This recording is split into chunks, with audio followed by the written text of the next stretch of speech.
BenFlyingRetro, and I'm embarking on a quest to purchase every classic GI Joe comic from the original 80s and 90s Marvel run. Warning. Hunting down individual issues from every corner of the globe in whatever order the universe decides to give me. Join me and my pal Steve every week as we discuss my latest find. Welcome to Chasing Joe. Chasing Joe. Hello and welcome to Chasing Joe, episode 12. I've just used my hoverboard to get here, going down the street on this. Look at that. Dude made this for me on eBay. Woo, mother. We are Chasing Joe. I'm Ben Flying Seriously Retro today. I'm joined by my good pal, buddy, bestie. There ain't no party like Esther party. Wow. There certainly isn't. And if there was, I've got no interest in going. Ben, is that a legit hoverboard that you have there? Yeah, dude, when you make videos with this and you hang it with like fishing wire, people are just like, fake. What's the world coming to? Although now they're more like AI. How cool is this, man? It's super freaking cool. The fact that it's got the Mattel badge on it. Yeah, and all this is sickness. Furry. All the Velcros aged. But what I'd love is, I want the pit bull. You know, the one that Griff has? Oh. Far less iconic, but... yeah. I mean, I got a pit bull now. Rocket powered. And it also looked like the prop looked less refined. Yeah, Marty's hoverboard looked like an item that you could buy at Toys R Us, whereas Griff's... Look, that's where the scooter pole goes. Oh, so that's what people forget, that obviously the kid on this, it's a scooter. And he yanks it off because he's just cool, man. He's so cool. Too cool. You go to skate parks often enough. What do you make of the scooter generation? Can't stand them. Yep. Now look, I've got a 4-year-old that has a scooter, and I understand, but you've got to intervene and get them on to a skateboard at some point. The thing is, you can't predict their lines, and skate parks aren't play parks. And I see the parents there, and there's a flow to a skate park, and there's unwritten rules. And if your little kid gets hit by some 30-year-old dude on a skateboard, more often than not, it's not that person's fault, man. And they can really get hurt. This sounds familiar to me. I mean, to contextualize it for me, like having been to the States during a snow season, there was the same friction between skiers and snowboarders. They just carve different lines. Yeah, for sure. Unpredictable. So, but I mean, you go to a skate park now, it's scooters, it's skateboards, it's BMXs. It's a free-for-all. It's kids, 4-year-olds, 3-year-olds. Elliot's in the skate park these days with this scooter. Fine. And he does not check 6 before he takes a turn, brother. Oh. Sad times. Why are we both sat here? We're sat here because we can't get 1982 to 1994 out of our heads. That's where we live. 24 pages at a time. A-Ra, a real American hero. The Harmerverse. I'm about to be 12 issues in. Postman's bin.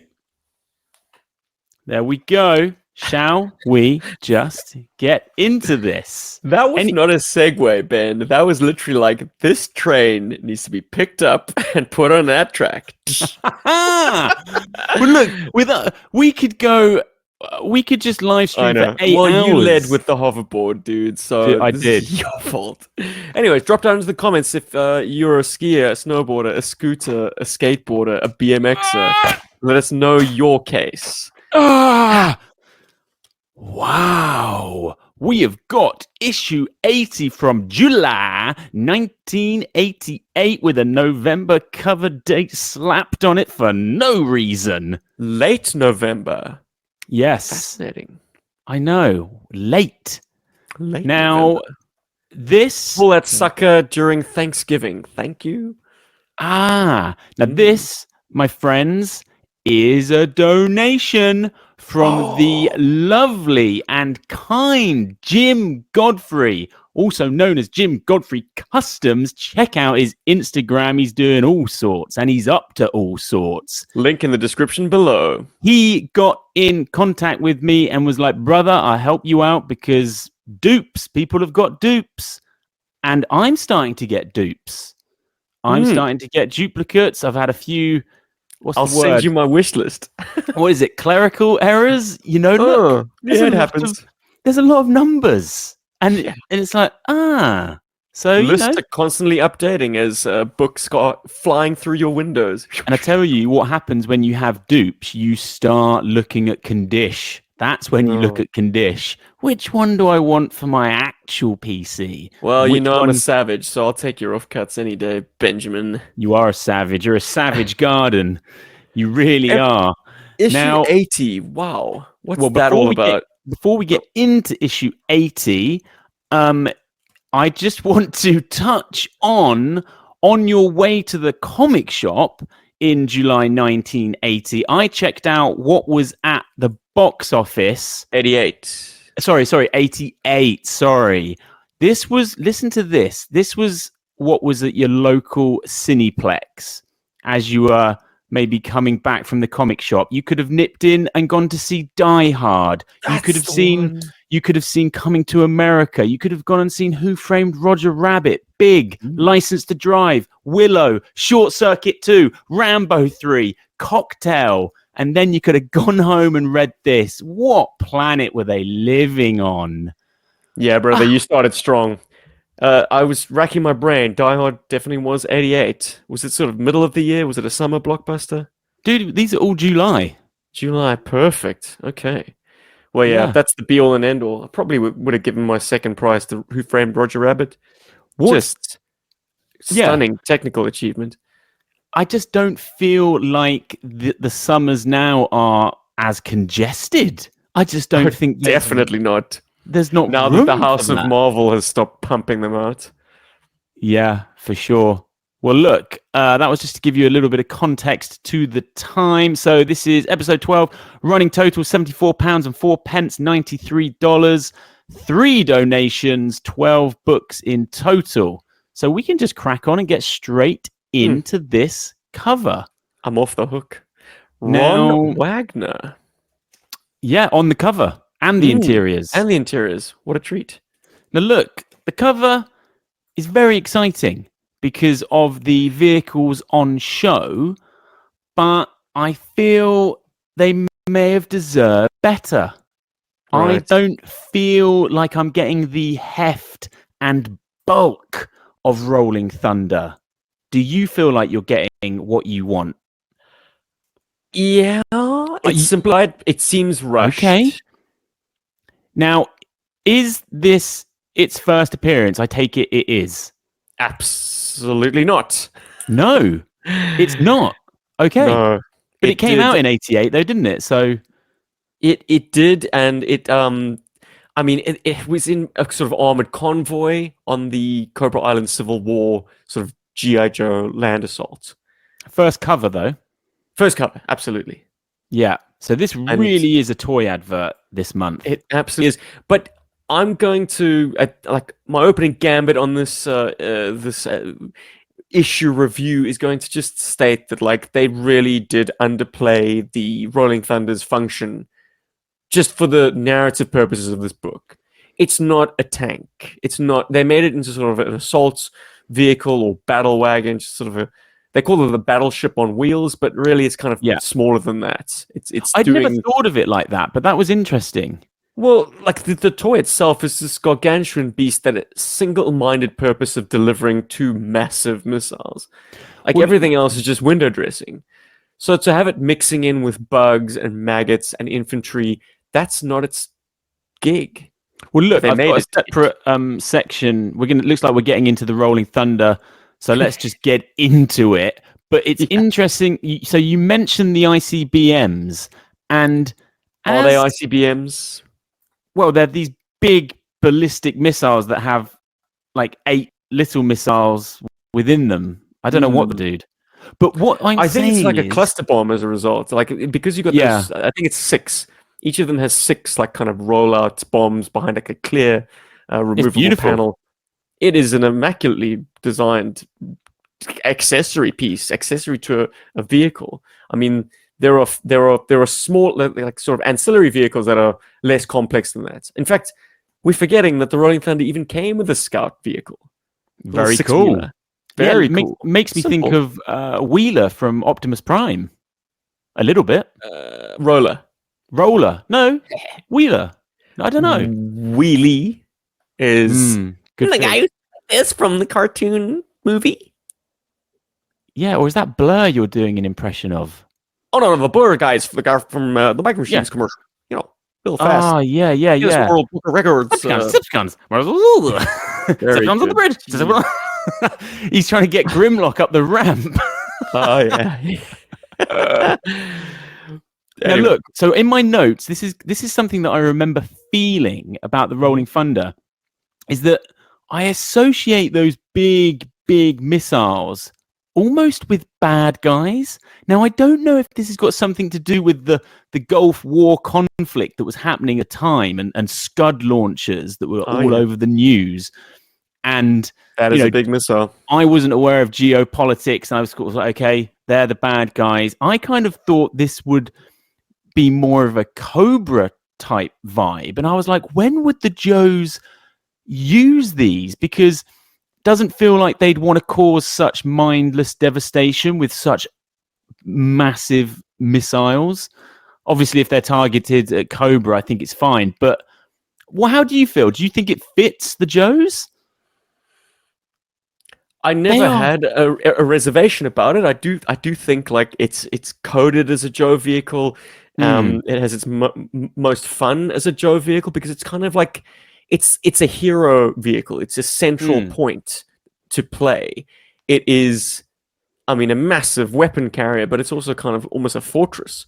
It's got all these kind of gun emplacements around it. So you're going to make this the center of your skirmish, and Cobra's going to be trying to, attack it from all sides.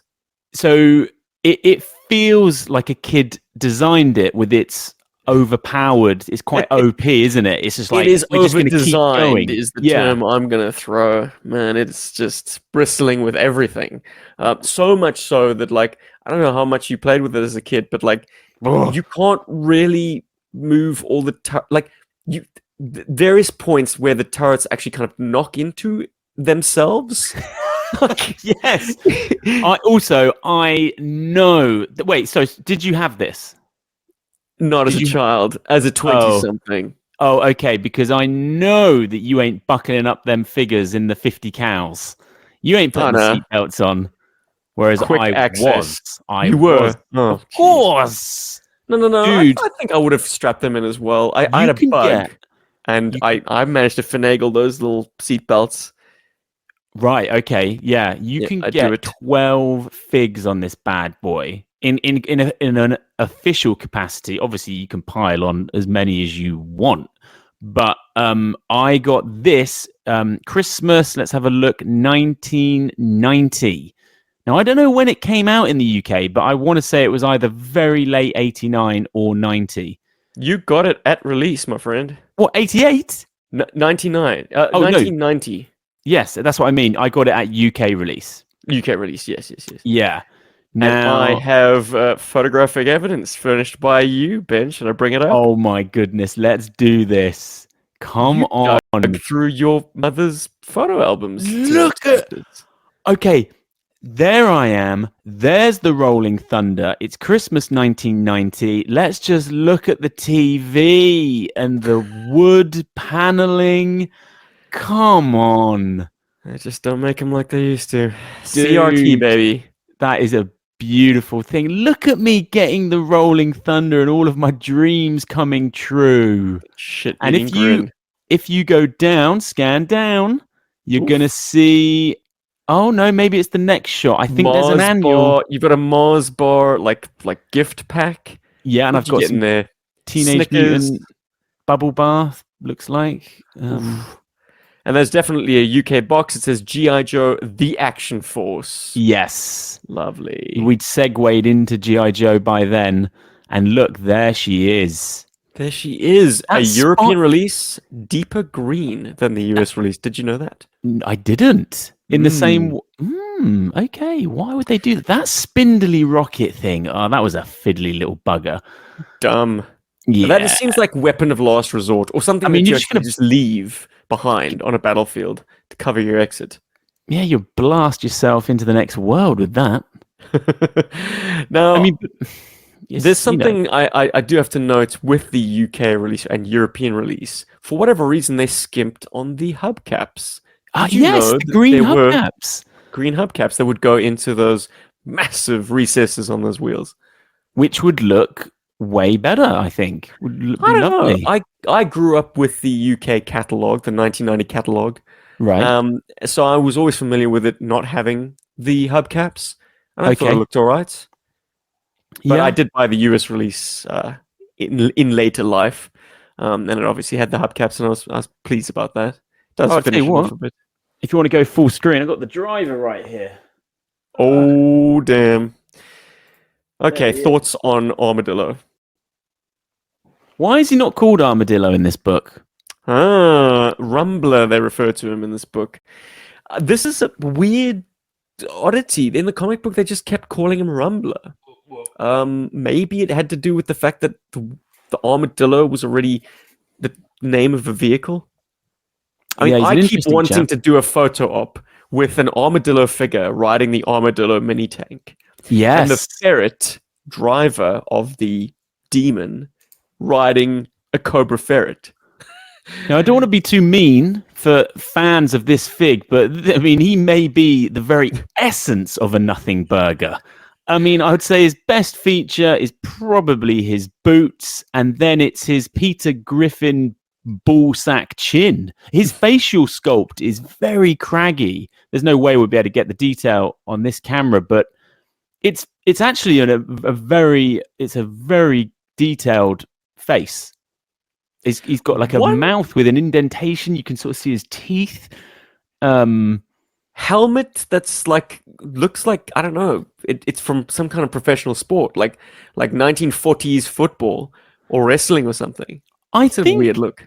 he does have the right aesthetic for driving a vehicle of that size. I And some think snappy red pants. he would be a sort of a roughneck. It's just that, yeah, he's pretty Billy Basic. Well, I mean, you were talking about a sort of more laudable aspect, and a lot of folks hone in on the fact that you could repurpose his arms for your classic Storm Shadow and give Storm Shadow sleeveless arms, because he's That's got cool. the forearm wraps. Yeah, that's cool, S Jubs. What a I've never lovely tried little- it. Nice hack.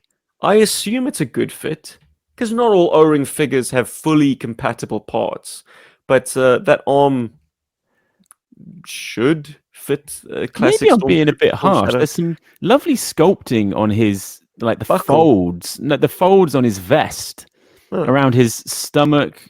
Really cool.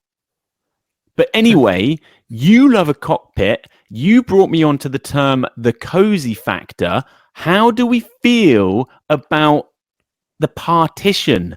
Would the cockpit be more cozy if there was no partition and your two Joes could be side by side?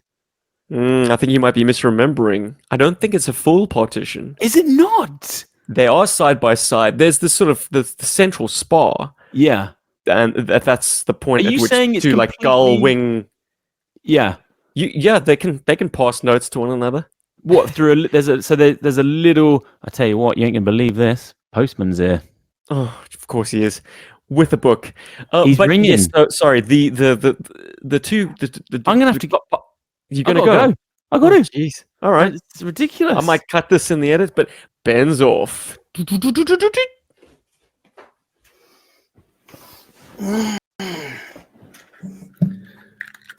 And he's back. Fresh books, buddy. So What do I- what was look. absolutely no time elapsed for the listeners was 30 seconds for me. That was a very efficient drop. I know. I mean, when we're not going to be opening this for a while, so in the locker that will go. Now, what were you saying, good buddy? So not only is there access between the pilot and co-pilot, driver, and whatever the other guy does, but there's that back section behind them. Also Yes, has a little kind of cutout that with the big heat shield for the gun. Yeah.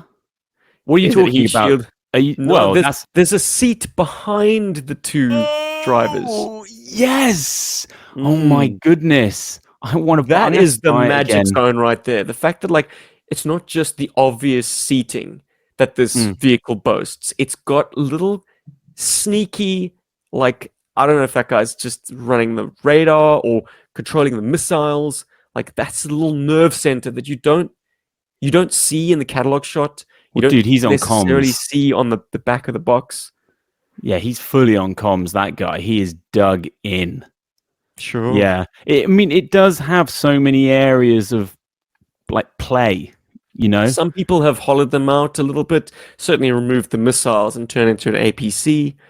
Yeah. I mean, its lineage as the Aliens APC shines in that regard. Yes. It's just got a kind of boarding ramp on the side.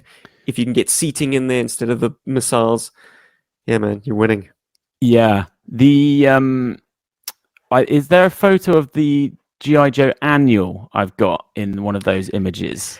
Alas, I feel like it's a in Tiger Force, but it's not front and center. It's there. It's right there on the carpet beside you. Oh, look at the carpet, so brown. There it is. Most folks still have that carpet in their lounge. What a Christmas. Now look, there's another big toy on the front cover of this comic, and I also had that, the Phantom X-19. I got that for my birthday. It must have been, I don't know, 91 or 92 maybe. Not sure of Right. UK release. As late as that. Look, it would have been released in 1990 in the UK along with the Rolling Thunder. Yeah, So you might have gotten a little bit late. I don't think I got it that summer. I reckon I got it the summer after. Did yours come with Ghost Rider or with Ace? I am convinced it came with Ghost Rider. Good.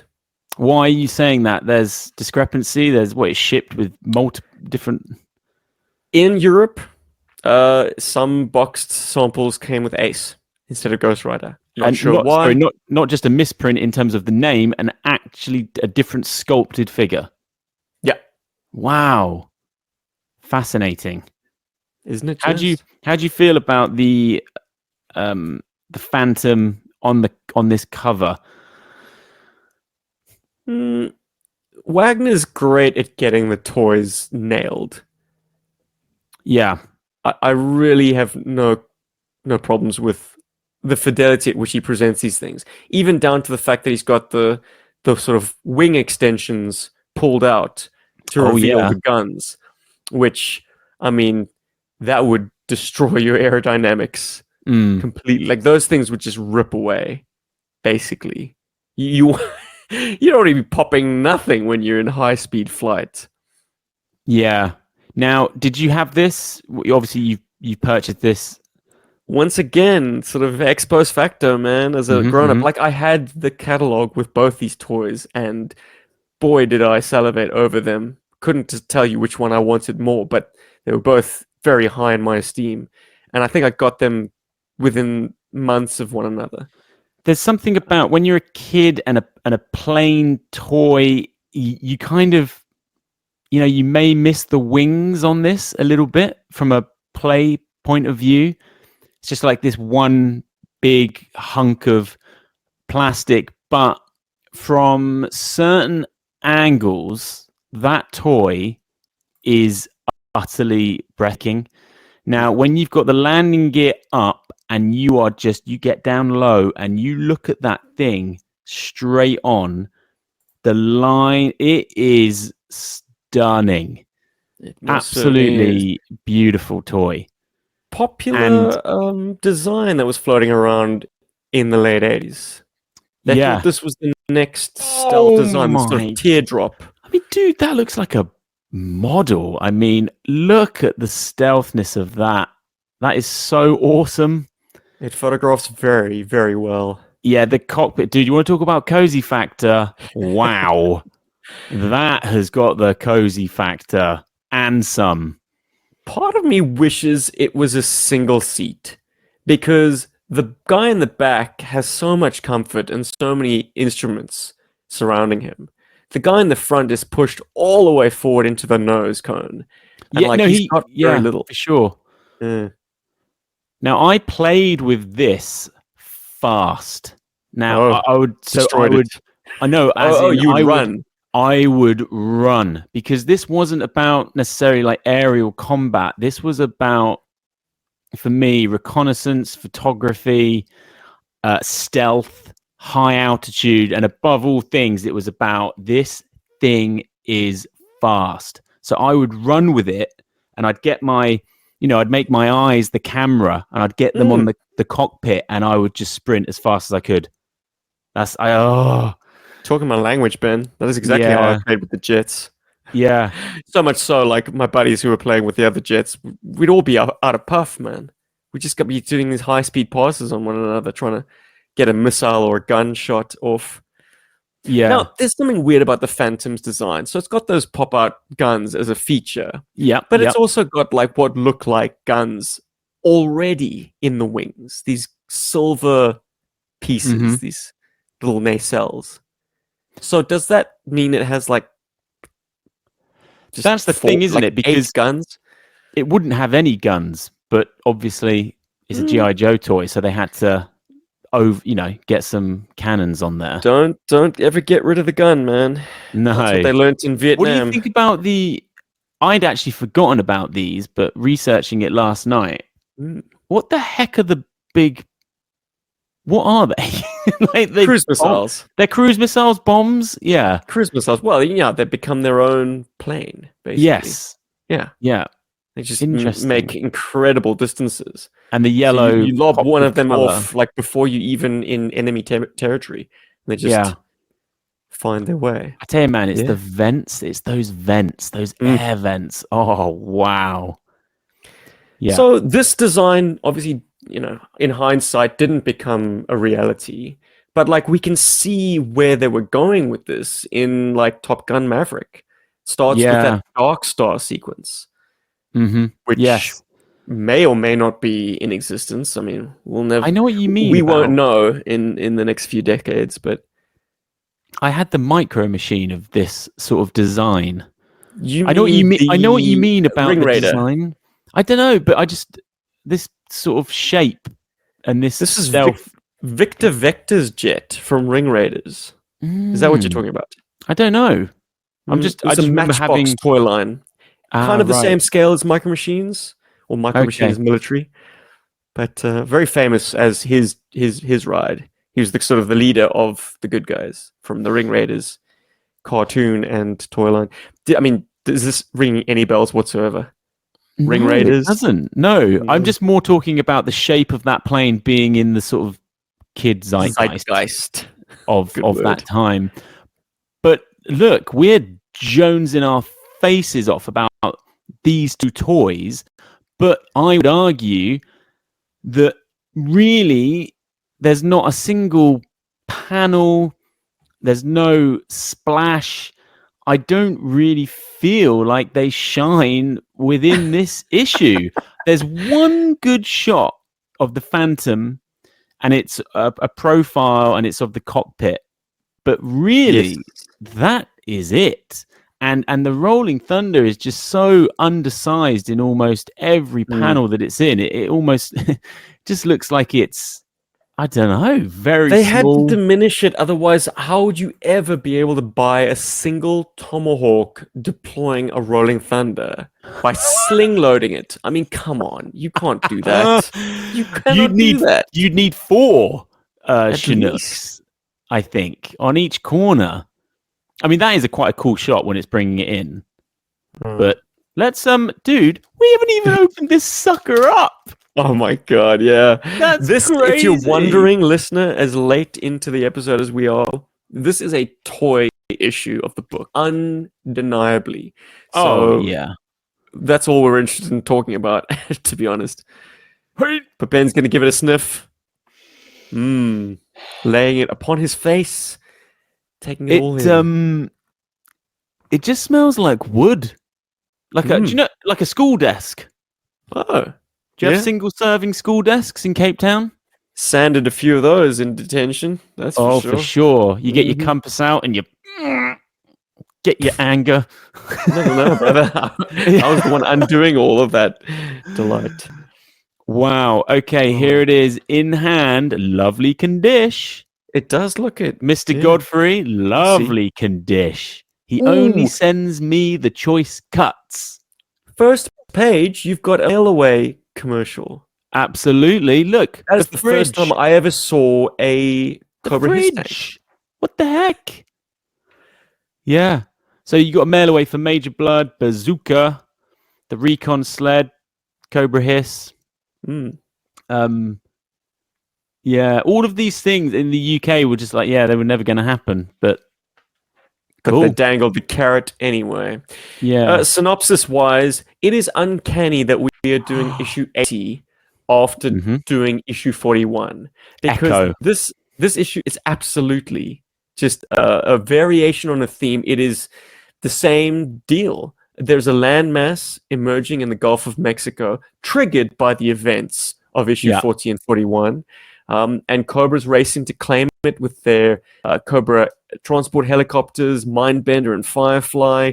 They're trying to fortify it with maggots, with bats, with bugs. Meanwhile, the GI Joes are landing guys on there with the C-130. They have to hold it as a sort of an infantry squad until Lift Ticket can deploy the Rolling Thunder.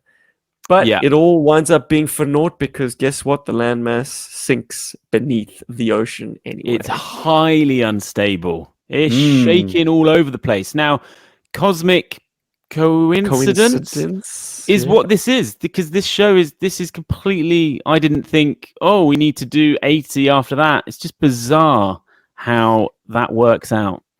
Well, it's one episode apart for us, but for the GI Joe reading public, it was several years. It was 29 issues later, 39 issues later. So a wide gulf between them. You might as well, if you're the single author of this entire run, if there's a great concept that you had and you'd like to revisit it, why not just repeat your best hits? And this looks like something from a Michael Bay disaster movie or something. It's very, wow. Now look, my notes here initially are that so it's very difficult not to compare it to that issue. And that was a cracking issue. But I've got here, I feel like there was a synergy to the roster in issue 41.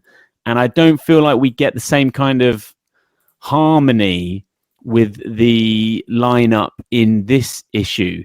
There's always a randomness to who's in these books, but I don't know. These bunch of figs to me seem quite random. Now, I've tried to pull out just before we went live. I went up and I dug out as many as I could. So I've got it. If you want to go to full screen, we can, most certainly. Hit and run, baby. I've got all their weapons, but I couldn't find them in time. We've got Hit and Run. He's got his crutch. Jeez, my hardball is a mess. How's that white? Oof. Yellow. Look at this guy. This guy's in trouble. Oh, it's Outback, everyone. Well done, Ben. Yeah, man. My output back is really cool because his survival is kind of real world worn. It's distressed. Good. It's been, look, he's probably washed it on 40 or 60 degrees too many times. It's tight and it's faded. We've not washed it at all. Washed it in the streams and rapids of his survival. I know I have Charbroil somewhere. Couldn't find him. And it made me think, didn't you guys do a whole show on him? And he was what was your premise? He's like one of the worst or least favorite Joe figs, or a bit of a nothing burger. I can't remember. You did something to do with that fig. gosh. I'd You like to did. champion him as a childhood figure. Like, he's got so much more to offer than. Do you not remember that show? Clearly, you're showing off your super fan status, Ben Flying Retro. You did a show about him. I would never have said anything untoward about Charbroil. He gets enough flack from other Joe fans. And Okay. this is linking back to your initial kind of critique of this roster, that they don't have this sort of weight of character. And of course they don't. They're not steeped in that kind of history. The team of 1988 just fall through the cracks as having no animated appearances and not being as entrenched in people's esteem. Like, how the hell are these boys going to compete with Gung Ho, Snake Eyes, Shipwreck, Duke? This is not even the B team. This is the C team. But wow, you it's think not a bad C team? Yeah. Yes. Now my Muskrat, I just bought Muskrat out. I can't find the little bugger. Muskrat is a banger for me. It's funny. You always I never shout at me read for this. having his wrong pump action. I always give him Yes. Falcons. Classic. Well, it's a good mistake. pump. It's a good pump. I mean, they both are. And the fact that Falcons wasn't then repurposed in the weapons tree age of GI Joe kind of makes me like the Falcon shotgun a little bit more than the Muskrat. But yeah, they're both very good. Anyways, it's funny. When I got Muskrat, I also played him as the kind of character who could like get a full rest on like a cramped cargo plane, transport plane. Like, he's the kind of guy who can basically nod off anywhere. It's like a cat. Right. He's just got that kind of like clear conscience, that kind of focus. He's able to like get it where he can. And here, that's exactly what he's doing. Do you think you're channeling Indiana Jones a bit there? Nah. Just because Indy always has the hat, doesn't he? And he's just always sleeping in those films. Maybe. Look, to be honest, man, I was not a big Indiana Jones fan. Oh dear. Oh my days. We're showing the cracks here on Chasing Joe. But no, my point of reference was probably Hicks in the dropship. He's dozing off. Look at Hit and Run with his real world goggles there. Whereas one of my favorite things about the fig is the lovely neon orange pop. Or red. We call it red. Fine. And he's doing press ups. He is an absolute go hard. Bloody green, isn't he? I mean, he really is so green. With the fig, he has his sleeves ever so slightly rolled up, and even they're green. His wrists. Oh, the forearms. The forearms. Super cool figure, though. I absolutely love that buckle at the front. Yeah. Oh, it's freaking great. One of my faves. Good accessories. You leaned into the Team 88 quite heavily then, Ben? Yeah, well, this was probably, in terms of incoming carded figs, is unparalleled, I'd imagine. Yeah. Probably would have just been, getting entire sets, entire series at that point.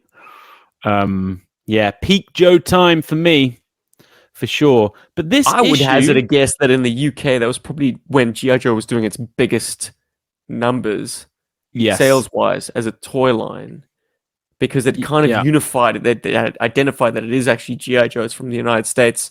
Boom, here, have it all. Have the entire wave of like American stuff all collapsed into one big landslide of product. How are you feeling about this issue? Why isn't Mindbender ever in the lab? Why is he always in the field and making an absolute mess of things? Making a sort of marine landing, and he can't swim. Baffling.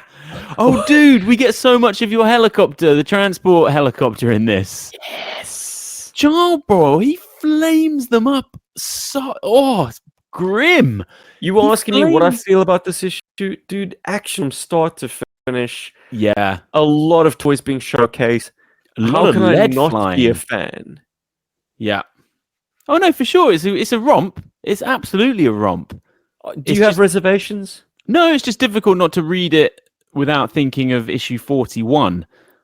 We see Cobra bats being deployed, as the file card suggests, from like aircraft without landing. Yeah. But I'm going to just point out the fact that like they are clearly colored blue. This isn't a case of comic book black where there are blue highlights to the black. This is overall blue with a few black inked lowlights. Yeah. Would you agree? Yeah, for sure. Definitely. Okay. Thank you. Yeah.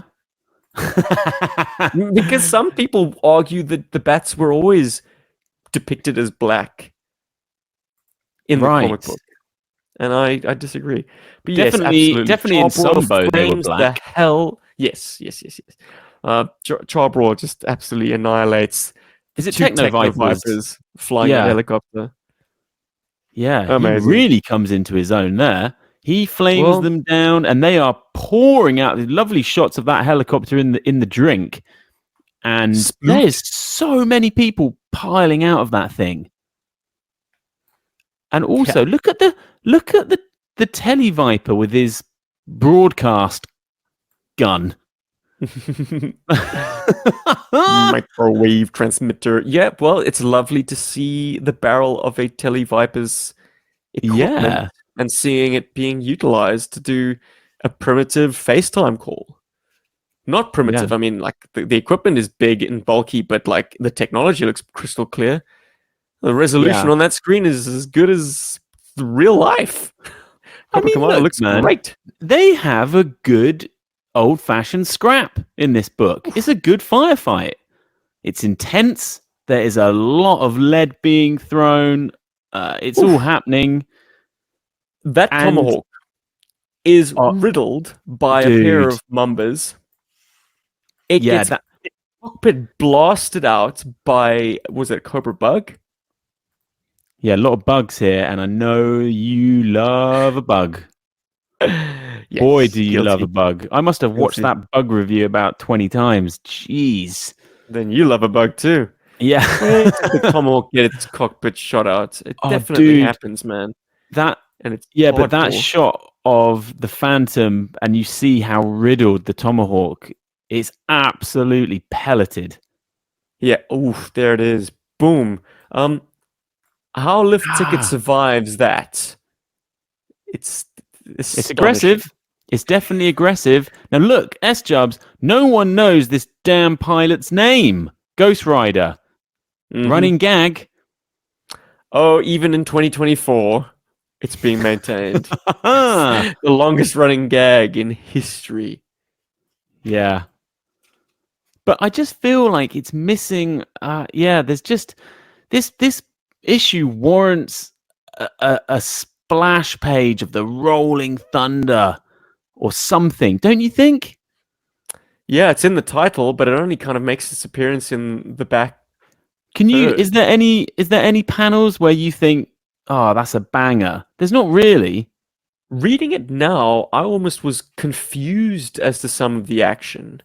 Like it almost needed like a top-down view, like we got in issue 1, of just the way it's kind of making its way up the beach and then up the hill. It kind of happens in exposition. Like Armadillo says, yeah, I'm making good time considering this grade. But the art doesn't support that he's kind of fighting uphill. I mean, reading this today was the first time I realized he is able to ramp the Rolling Thunder over the team of Joes to land on the kind of battle android trooper reinforcements that are encroaching. Like that, I missed that completely in previous reads. But hey, that's the beauty of reading these old books, man. That's the gift that keeps on giving. Like the details are all there. We're just only like piecemeal discovering them. I like the probably one of my favorite panels is the interior of the Phantom. Oh yes, with Ghost Rider. Hold it steady, Lift Ticket. I need a better angle to home in on their radar. And in the background, the lead is flying, man. The Tomahawk cannon is just whoa! And all of the tech that Ghost Rider's hitting some button. It's cozy factor. He's got the cozy factor. It's definitely not the front seat. I mean, if Like, Yeah. this is my criticism. Like, that bank of controls that he's got would have been so cool if the toy actually Yeah. had that, It and would he'd have lost the been. back seat and brought a kind of console forward. Maybe there's a way to customize the interior of the Phantom to make my dreams I know come what you true. mean. His feet are sort of in the nose cone. I mean, No, when he was going fast, you would be really feeling it. I mean, I never like a jet that forces its pilot to be in a reclined position. yeah, And it's yeah, not like there's not enough room. Like I said, the backseat man, it's like a lounge suite in there. yeah. So, how do we feel about hardball? Love is big. What is that? Like a grenade launcher, barrel grenade launcher. Yeah, rotary Reminds me barrel. of. Is there a shot in Predator where one of them fires off a couple? Poop, Ain't poop, got time to bleed. duck. No, what's his name? Yeah, there we go. Was his name Hawkins? I don't know, the Yeah. guy with the multi-shot grenade launcher. Absolutely. And like this is what points like kind of a hole at my reception of Gung Ho, because I obviously was first acquainted with Hardboil and his awesome gun, and then I see Gung Ho and I'm like, it's a single action. He's got to like reload it every time, like the Terminator in T2. Whereas this badass, it is baseball duds. I know Has the this baseball awesome... duds hit me for the first time, maybe ever, when I realized, hang on, this guy is in his baseball duds in a performing a military operation right now. That's his shtick, man. That's the superhero nature of GI Joe. It's like, wear whatever the hell you want to wear, just get the damn job done. And he's thumping grenades down on battle android troopers. I tell you what, on the fig on his back, he has a drinking canteen, and I've got a drinking canteen. What do you know, serendipity? Yeah, and this makes Emma laugh so much. This is just what I drink water out of, because it makes me feel like I'm Arnie in Commando. If it bleeds, I don't even know where it came from. But anyway, yeah, I like figs take that a big have swig in Commando. I was thinking of Predator. Yeah, possibly. I don't know. I mean, he's got so many things dangling off him in Commando. Any stray shot and he would be up. God. But how do we feel about your main man Outback in this issue? So he's given the command of this team. Yeah. Which makes sense because he would have a bit of seniority being on the Joe team the year prior. It's funny, he seemed very junior in his initial stories. Like, he was the guy in Barovia who gets like, Outback, get out of here. So it always feels like he's a bit of a bitch character. But now he's large and in charge. And he was also in charge in a special missions in the desert. So he's got his fair share of command duties. Where am I going with this? I guess I'm going to say it's good. He's the kind of guy you need to marshal these 88 boys because he's veteran. Yeah. He always screams veteran. And on the flip side, you've got Firefly sort of jousting Mindbender to take control of the operation and try take something credit. Different. Yeah, he wants to get back in with Cobra Commander. Yeah. But I forget really, what the backstory there is. He doesn't actually, he's not really in it much, to be fair, this issue. Just the sort of the silly ending of, very Sunbow. They're just in the drink and Mindbender cannot swim. Glub, glub, glub. Yeah. They're both a bit mismatched for this skirmish. I think so. Like, Firefly's the sneaky saboteur. Mindbender's the mad scientist. A better choice would have been Major Blood. Yeah, possibly. Yeah. Look at this. But you needed those two characters to kind of joust. And I guess Major Blood would have just been too much of a good fit. Look, like, you needed these ill-fitting pieces to rub up against each other. I said I wanted a splash page, but look, I mean, the center of the book, they've wasted it with that. When I think you could have had a giant rolling thunder just coming at you. Or Buddy, Konami was paying for that space, man. Mate, they paid big bucks for this. They paid good. Yeah. The Goonies 2? What the heck? You never played it? Never played Goonies 2? Come now. No. It's fun. Like video game tie-ins back then, all they had was the artwork on the front just to suck you in, and then the kind of devastation of just some pixels moving around, and, Junk. and you've got to get your head there. But it was just tie-in city, wasn't it? Back to the Future, Ghostbusters, Goonies. Man, those NES games were rough. Yeah, I know. But the allure in the shop when you saw them, and you could be like, I could be playing my favorite film. Wow. Oh, Yeah. fools. Well, look, I just think this issue, I think we've nailed it. This might as well be a toy catalogue. I don't have any memory of this issue or any kind of sort of affinity with it. This isn't the reason that I got a Rolling Thunder, but I'm sure it was for a lot of people. Yeah. We didn't really talk about the massive cannon on the back. That's probably the best bit of the vehicle. Does it get any play in the issue? I don't know. I mean, I'm sure in the art chores, like the battle is so back-ended. Like as I said before, the Rolling Thunder kind of makes its appearance so late that it's really curtailed. Any action that it has, it's like it's confusing. Rolls by so quickly. There's an interesting plot bit in the book where the Joes are on that high ridge and the Cobras, they cannot get the angle on them with the artillery. Larry Hama is schooling us in the way artillery works. Yeah. That if you are too close to where the artillery is being fired from, you can't be hit by it. Unless it's a straight... So that's called... I know when you lob the shell on top of you, it's called canister. But I think... I don't know. Maybe the other kind is just line of sight. Yeah, and then in the book, how do they get around that? They just do something else.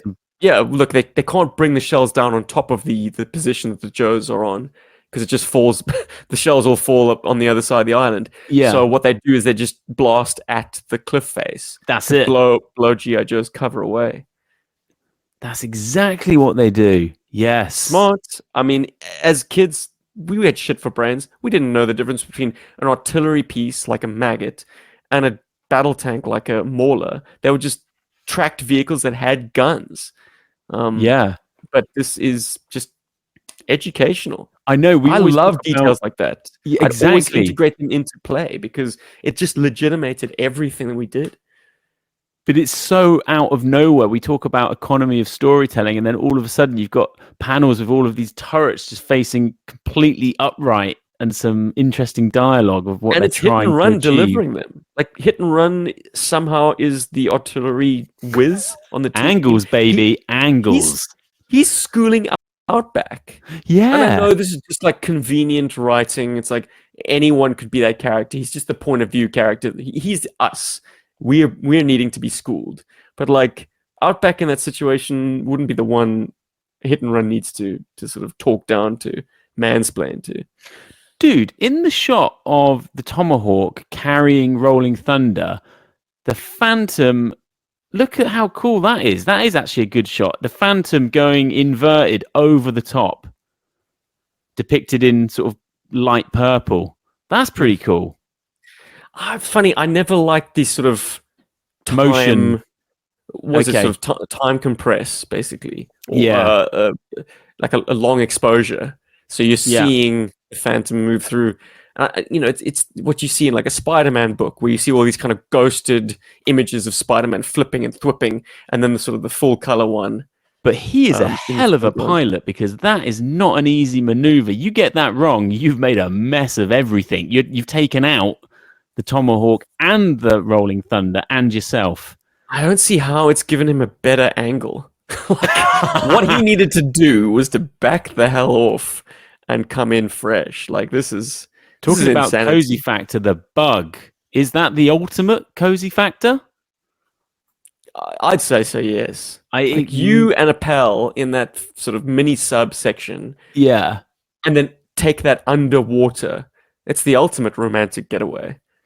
Now, riddle me this, Batman. So when you submerge your bug and you've got the cockpit loaded up, how long does that cockpit stay airtight? Or no, I want to know. Like, does it? What do you mean? How long? Immediately, Ben. Is it immediately? Basically, I was it's really level. You It's could level play with out. the water level. Like as you let the thing sink, the water immediately is rising within the thing. It's a lot of holes. I thought there'd be a delay. I was There's really hoping for like Nah. a few seconds where it was like, oh my god, they're in there. Porous as a sponge. Oh my days. Well, of course, airtight. What did I? Well, it's handy because like if you're doing photography with the bug and you're underwater, you don't want any air bubbles inside of it, like No. like moving around, because that would cheat the illusion that the Yeah. interior is pressurized and watertight. The fact that it's filled up with water and the water is obviously clear means Look that at you can those cheat guys the in fact there. that you can see the figures. They're fully immersed in water, but the understanding is that the interior is fully sealed. So look, yes, I got my had Cobra Hammerhead Mhm. in July of 1993, and then December, Christmas Day, it was the bug. I didn't get any sleep that night. I woke up early, like 4 a.m., got the bug behind the couch, conspiratorially. I mean, that's naughty shit. That If is my kids did that for me, like crazy. Yeah. I was stickering that thing in the twilight. So and how many bugs do you own now, or do you just have that one childhood one?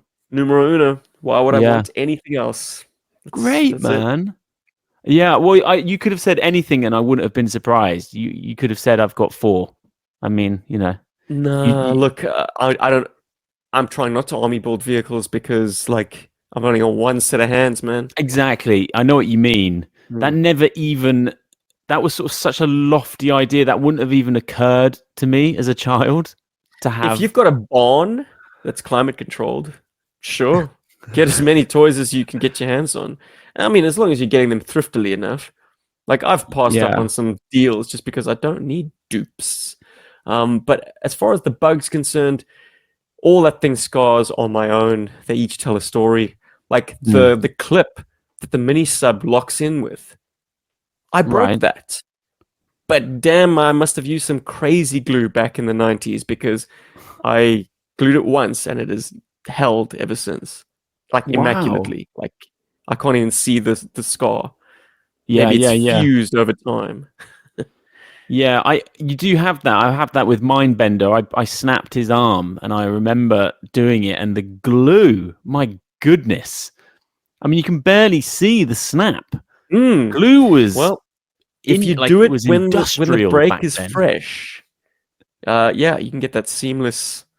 It's like the plastic has a memory, Yeah, and you haven't gotten any grit. There's not even a patina of like atmospheric dust. you've got good adhesion with your glue. Now, any final thoughts on issue 80? I mean, we are deep into the ARA run here. We're almost, over halfway. It's yeah. See, to me, reading this, it doesn't feel like a halfway point. It feels way more near the end of the run to me. But yeah, no, this is it's about halfway through the journey.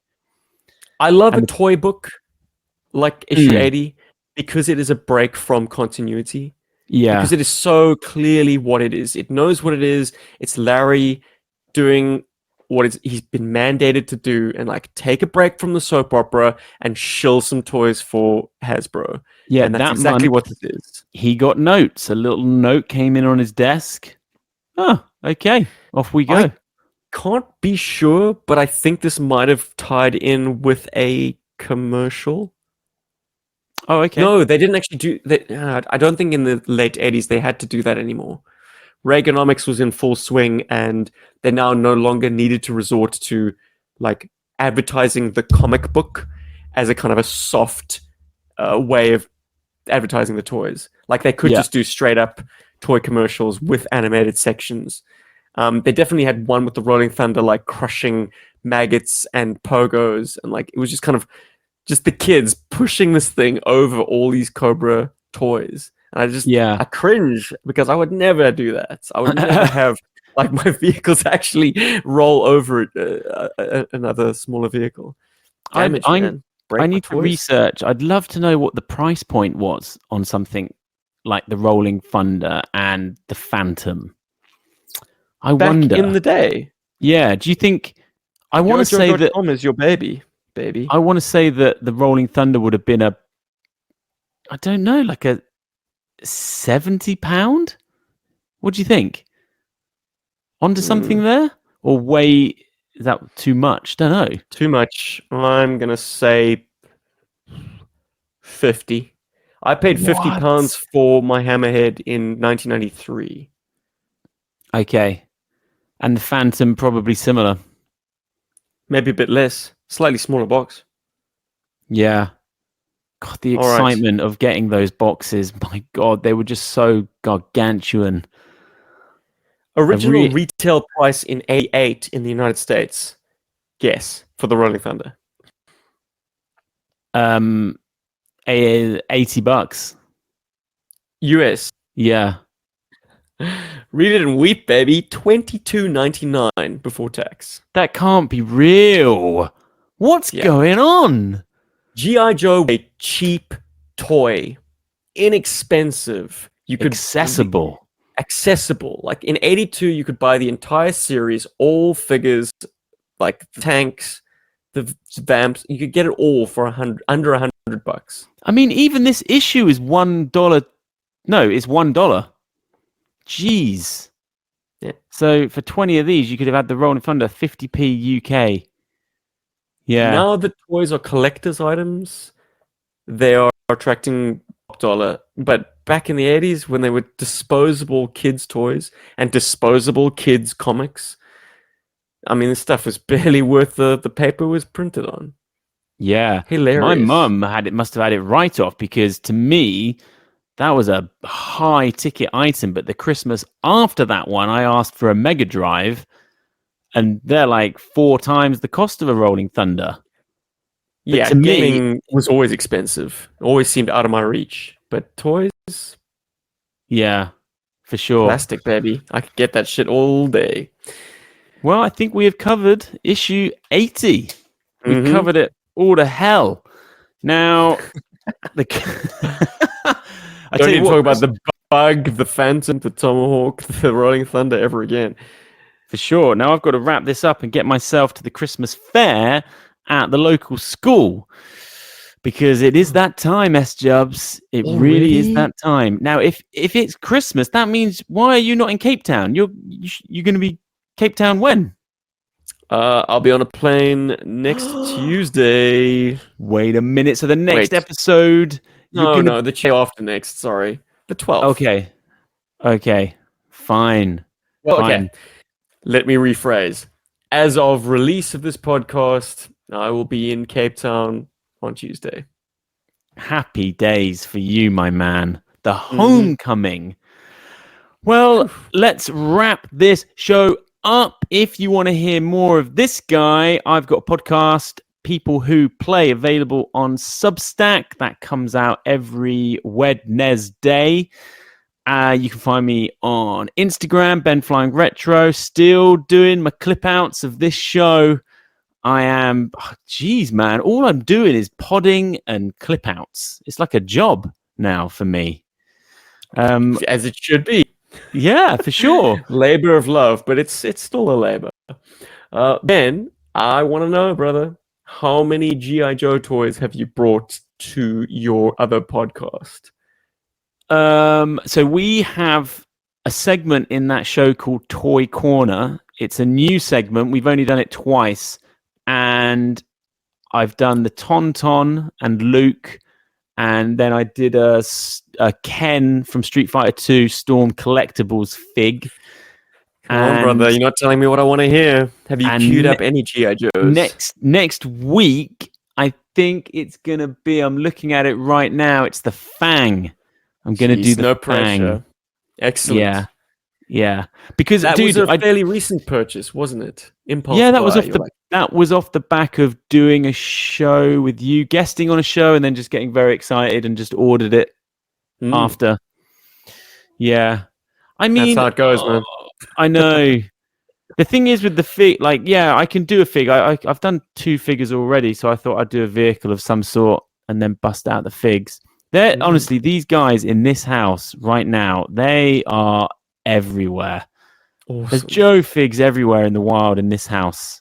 I got to be careful, or not. Look, part of me envies you for that kind of reckless abandon, letting Joes populate your house without any real care for like whether they get trashed. Did you get the locker shots? There was a comment in the last episode. Someone wanted to see inside my locker. Yep. I'll do a little tour on Instagram, but I did just take a photo this morning. S-Jubs can do his wizardry. There's so many hoops to jump through on this platform. We really need to get off it. But yes, your lockers, brother. Lockers. There we go. So each member of the family has a locker. Mine is covered in garbage pail stickers. I think I sent you a close-up as well. Oh, yeah. I've got that too. I'm just getting the establishing shot before we push in. Well, there's Spielberg. He's doing a wide first and they punch in. Jordans, man. Yes, big Jordans in there. And at the bottom is just a stack. Shopping bags. What it should be, that's Joe Comics. Oh, shit. Okay. Yeah, I was thinking, like, that's all mailers. This is where you keep your bags before you head out. No, dude, that is the grocery shop. It's full of Joe books. And look who we've got. There's some Joe. Can you spot the Joe on the... He's scaling the door of the locker. Oh, yeah. I know who that be. Tell me, does your Rock Viper still have his crotch? He does. He's complete. He's complete. No, he's got everything. He's got his nail gun as well and everything, which no one realized was a nail gun as a kid. Yeah. Everyone just thought that was a pistol. People tell me that Rock Viper's got a weak crotch, and I just say that must be where Rock Viper comes from in your neck of the woods, because clearly UK-based and South African-based Rock Vipers, they're strong in the giblets. I mean, maybe they've been scaling too many rocks and it's smashed off. Or they just don't make them like they make them down in South Africa, my bro. A super interesting and unique colorway on him. It's kind of like it's not really represented in any other fig. He's quite an unusual chap, and he is a faceless viper, but he's got that pencil tash. So yeah, I'm not troop building him. Yeah, I think if you're prepared to ignore the file card and the code name, you could absolutely make this a unique character. He's Cobra's like premier sniper dude. That's it for me. He's scaling something to get a vantage point to then snip someone. Kick-ass oversized sniper rifle made him with its kind of super lethal gas. It's got like a gas bottle in there. What is that? Never did understand how the ammunition worked. If that's a drum feed, it's orientated the wrong way. I don't know, man. Too many questions. Yeah. It's designed loosely on a real world gun, but yeah, it did not have a magazine like that. Every morning when I fetch my keys, I get to see him scaling the inside. I think you get a better shot of I've got a close up of him. I didn't snag that one. I felt this was close enough.